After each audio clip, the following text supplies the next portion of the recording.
you're training consistently, you cut out processed foods, and you've even added protein, and your body still isn't changing, here's what no one is telling you. It's not age or that it's impossible. It's what you're eating throughout the day. After 50, our bodies process nutrition differently than it did when we were in our 30s. Estrogen drops, muscle synthesis slows down, and what used to work, eating less, moving more, doesn't work any longer. It's not because you're lazy and not putting in the effort. It's because the rules changed and nobody told you about it. So today I'm breaking down 3 mistakes that are keeping your body stuck and exactly what you can do about it. Number 1, not eating enough protein. And I don't mean a little bit short. I mean significantly short. Most women over 50 are getting 50 to 70 grams of protein a day. If you look at the daily recommended allowance, it says 0.8 grams per kilogram of body weight. That is the bare minimum to prevent malnutrition. It doesn't account for your training. It doesn't take into account your age. And it doesn't take into account how your physiology changes as you get older. Your body didn't all of a sudden come bad about losing fat. Your physiology changed and your nutrition didn't. So how much protein do you actually need? If you're a woman lifting weights and you're trying to maintain and preserve muscle, you should take in 0.8 grams to 1 gram of protein per pound of body weight a day. And on the higher end for body recomposition, you can take in 1 to 1.2 grams per pound of body weight per day. But beware, just because the packaging of something says it contains protein doesn't make it suddenly healthier. Here's why getting adequate protein matters. As we move into our 40s and 50s, our bodies become less responsive to protein.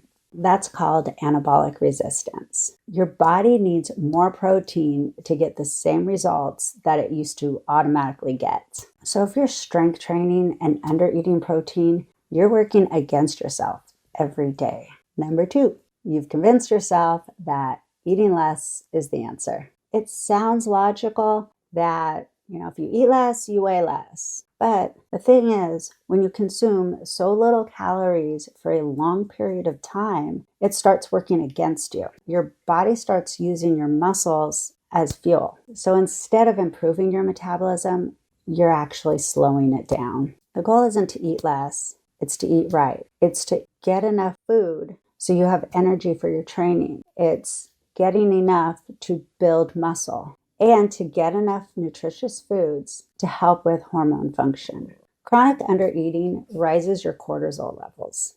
Elevated cortisol, especially during menopause or in menopause, is one of the biggest drivers that keeps that belly fat that just won't move. We'll talk about cortisol specifically in a future video because that is something that deserves a video all by itself. Now we have number 3. And this one is often extremely underestimated. And if you're underestimating this too, you're missing one of the biggest drivers when it comes to getting results. It's fiber. And most women are missing this by a lot.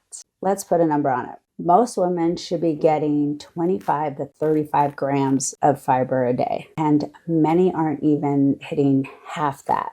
Fiber isn't just about digestion. It directly impacts your blood sugar control, your insulin sensitivity, and how your body stores and burns fat. If your blood sugar is constantly spiking and crashing, your body is more likely to store fat and not burn it. And low fiber intake is a big part in storing fat. Fiber also plays a role in how your body stores and clears hormones, especially estrogen. And if that system isn't working well, it can affect your body composition, it'll affect your energy levels, and how you feel overall. Now that also only works if you're hydrated. A simple baseline is you want to get at least 1/2 to 3/4 your body weight in ounces of water a day. And I mean actual water, not I had coffee and count that. No.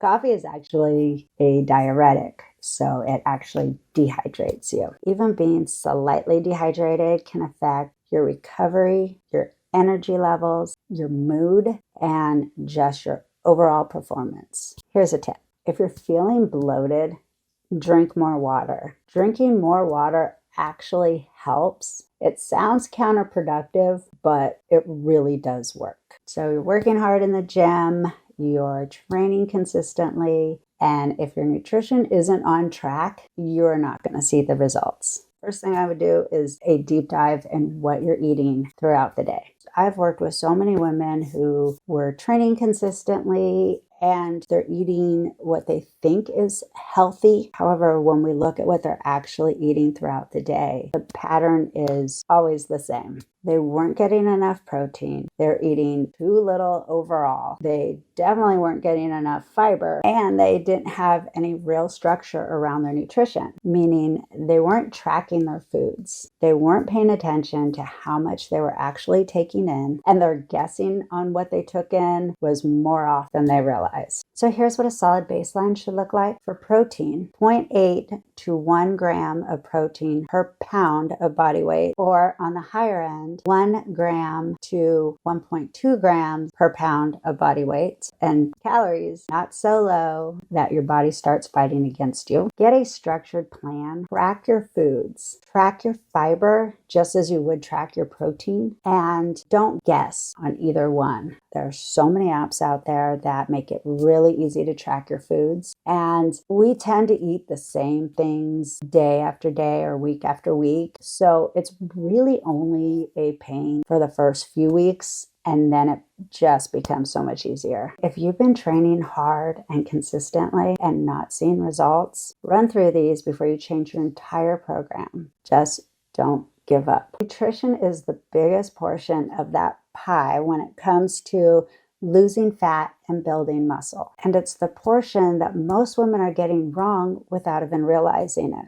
If your training is solid and your nutrition isn't, you're not going to get the results that you want. But now that you have a baseline to start with, you got this. If you haven't watched the first video where I break down the training portion of the pie, go watch it next, because these two go together. The third portion of the pie will be on recovery, and I will do that in a future video, so keep a lookout, because what happens outside of the gym is just as important as what happens in the gym. See you on the next one.